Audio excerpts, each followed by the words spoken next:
언니들, 솔직히 우리 이런 적 한 번쯤 있잖아요. 모두가 잠든 고요한 새벽 1시. 배가 고픈 것도 아닌데 나도 모르게 냉장고 문을 열고 멍하니 서 있는 그 순간이요. 분명 저녁도 든든하게 먹었는데 입이 심심하다는 핑계로 초콜릿 하나, 남은 치킨 한 조각을 꺼내들죠. 그리고 정신을 차려보면 빈 봉지만 덩그러니 남아있고 밀려오는 건 포만감이 아니라 묵직한 자책감 뿐이에요. 아, 내가 미쳤지. 내일부터 다이어트 하기로 해놓고 또 라며 스스로를 비난하며 잠자리에 들지만 다음날 아침 퉁퉁 부은 얼굴을 보며 또다시 우울해지곤 하죠. 저 김유진도 다이어트 전문가라지만 사실 남자친구랑 싸운 날이나 회사에서 스트레스 받은 날엔 어김없이 매운 떡볶이부터 찾곤 했어요. 우리는 보통 이런 상황에서 내 의지력이 쓰레기야 라고 생각해요. 하지만 언니들, 그거 아세요?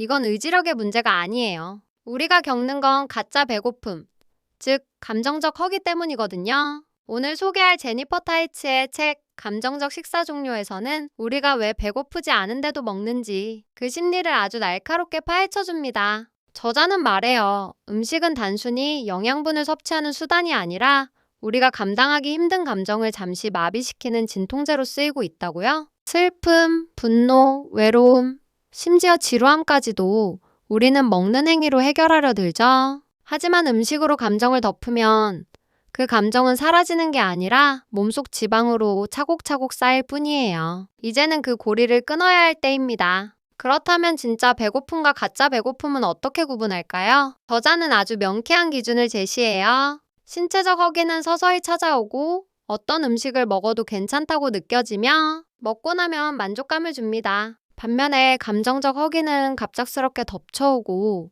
특정 음식만 당기며 먹고 나서도 왠지 모를 공허함과 죄책감을 남기죠. 마치 남자친구랑 싸우고 나서 갑자기 매운 닭발이 미친 듯이 당기는 것처럼요. 그건 위장이 비어서가 아니라 마음이 화나서 그런 거잖아요. 책에서는 이렇게 말해요. 배고픔은 위에서 오지만 식탐은 머리에서 온다. 우리가 머리로 느끼는 스트레스를 위장으로 해결하려 하니 당연히 해결되지 않고 살만 찌는 악순환이 반복되는 거죠. 이 차이를 인식하는 게 변화의 첫걸음이에요. 자, 그럼 갑자기 치킨이 미친 듯이 먹고 싶을 땐 어떻게 해야 할까요? 무조건 참으면 언젠가 터지잖아요. 책에서 제시하는 가장 강력한 도구는 바로 파도타기입니다. 식욕이라는 건 마치 파도와 같아요. 거세게 밀려오지만 영원히 지속되지는 않거든요. 보통 강렬한 식욕은 20분에서 30분이면 정점을 찍고 사그라듭니다. 우리는 그 파도에 휩쓸려 허우적대거나 파도를 막으려고 애쓰다 지치곤 했어요. 하지만 서퍼처럼 그 파도 위에 올라타서 아, 지금 내가 스트레스를 받아서 매운 게 당기는구나 라고 관찰하며 잠시 기다려보는 거예요. 저도 예전엔 지금 안 먹으면 죽을 것 같아 라고 느꼈지만 딱 20분만 산책하거나 따뜻한 차를 마시며 기다리면 거짓말처럼 그 욕구가 사라지더라고요. 지난주 금요일 밤이었어요. 남자친구랑 사소한 걸로 다투고 전화를 끊었는데 화가 나서 견딜 수가 없는 거예요. 제 머릿속엔 온통 불닭볶음면 생각뿐이었어요. 예전 같았으면 편의점으로 달려갔겠죠. 하지만 이번엔 책에서 배운 대로 해봤어요. 일단 부엌 식탁에 앉아서 눈을 감고 제 감정을 들여다봤어요. 유진아, 너 지금 배고픈 게 아니야.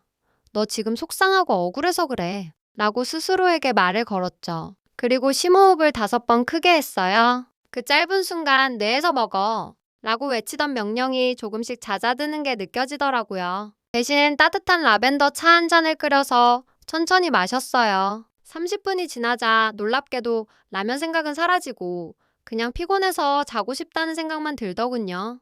제가 이긴 거죠. 그렇다고 평생 좋아하는 음식을 참으라는 건 절대 아니에요. 책에서는 마음챙김 식사를 제안합니다. 우리가 폭식할 때를 떠올려 보세요. TV나 스마트폰을 보면서 무의식적으로 입에 음식을 쑤셔 넣느라 무슨 맛인지도 모르고 삼키잖아요? 저자는 첫 입의 법칙을 강조해요. 딱 한 입을 먹더라도 세상에서 가장 귀한 음식을 먹는 것처럼 오감을 집중하는 거예요. 초콜릿 한 조각을 입에 넣고 바로 씹지 말고 혀 위에서 녹여보세요. 질감, 향, 맛의 변화를 천천히 느끼는 거죠. 이렇게 먹으면 뇌가 아, 나 지금 맛있는 거 먹고 있구나 라고 확실히 인식해서 적은 양으로도 훨씬 큰 만족감을 느낄 수 있어요. 실제로 연구에 따르면 마음챙김 식사를 한 그룹은 일반 그룹보다 식사량이 30%나 줄었다고 해요. 마지막으로 가장 중요한 건 실수했을 때 자신을 용서하는 태도, 즉 자기자비입니다. 다이어트 하다가 과자 한 봉지 다 먹었다고 난 실패자야 라며 자학해 본 적 있죠? 그런데 책에서는 이 자학이 오히려 더 큰 폭식을 부른다고 경고해요. 스트레스를 받으면 코르티솔 호르몬이 나와서 식욕을 더 자극하거든요. 그러니 실수를 했다면 친구를 위로하듯이 말해주세요. 괜찮아, 유진아. 살다 보면 그럴 수도 있지. 한번 많이 먹었다고 인생 망하는 거 아니야. 다음 끼니부터 건강하게 먹으면 돼. 라고요. 저도 예전에 완벽주의 때문에 한번 무너지면 와르르 무너졌는데 이제는 어쩌라고? 다시 시작하면 되지 라는 뻔뻔함을 장착했더니 오히려 다이어트가 더 쉬워졌어요. 언니들도 스스로에게 좀 더 관대해지셔도 돼요. 이 책의 핵심은 결국 감정을 두려워하지 않는 것이에요. 우리는 부정적인 감정이 느껴지면 큰일 난 것처럼 도망치려 하잖아요. 그 도망치는 수단이 음식이었던 거고요. 하지만 감정은 날씨 같은 거예요. 폭풍우가 치는 날도 있고 맑은 날도 있죠. 폭풍우가 온다고 해서 하늘이 무너지진 않아요.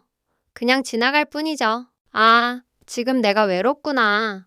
지금 내가 불안하구나 라고 그 감정에 이름을 붙여주고 인정해주는 것만으로도 식탐의 절반은 사라집니다. 감정과 싸우지 마세요. 그냥 옆에 앉혀두고 차 한 잔 마신다고 생각해보세요.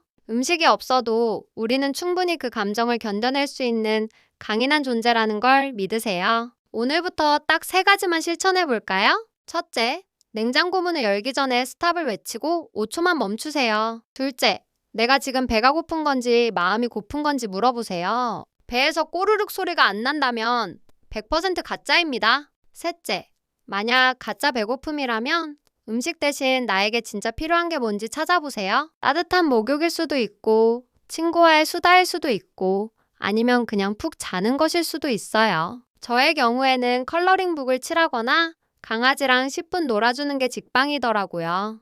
음식이 채워줄 수 없는 마음의 빈칸을 진짜 나를 위한 위로로 채워주는 연습. 이게 바로 평생 살 안 찌는 몸과 마음을 만드는 비결입니다. 상상해보세요. 밤 10시가 되어도 야식 생각에 괴롭지 않고 뷔페에 가서도 음식 앞에서 평온하게 딱 먹을 만큼만 즐기는 당신의 모습을요. 옷 사이즈가 줄어드는 건 덤이고 무엇보다 매일 아침 어제 또 먹었어 라는 자책감 대신 어제도 잘 해냈어 라는 성취감으로 눈을 뜨는 삶. 정말 멋지지 않나요? 음식은 더 이상 당신의 주인이 아니에요. 당신이 음식의 주인입니다. 감정에 휘둘려 먹는 노예 생활은 이제 청산하자고요. 우리 언니들은 충분히 그럴 자격이 있고 능력도 있으니까요. 이 영상이 끝나면 핸드폰 끄고 지금 내 마음이 어떤지 딱 1분만 들여다봐 주세요. 그게 변화의 시작이니까요. 오늘 이야기가 마음의 허기를 채우는데 조금이라도 도움이 되셨다면 좋아요와 구독 버튼 꾹 눌러주세요. 그리고 댓글로 나는 이제 음식으로 감정을 채우지 않겠다라고 선언해보는 건 어떨까요? 글로 적는 순간 의지는 더 강해지거든요. 지금까지 몸과 마음의 건강을 응원하는 김유진이었습니다. 우리 모두 건강하게 예뻐져요. 안녕!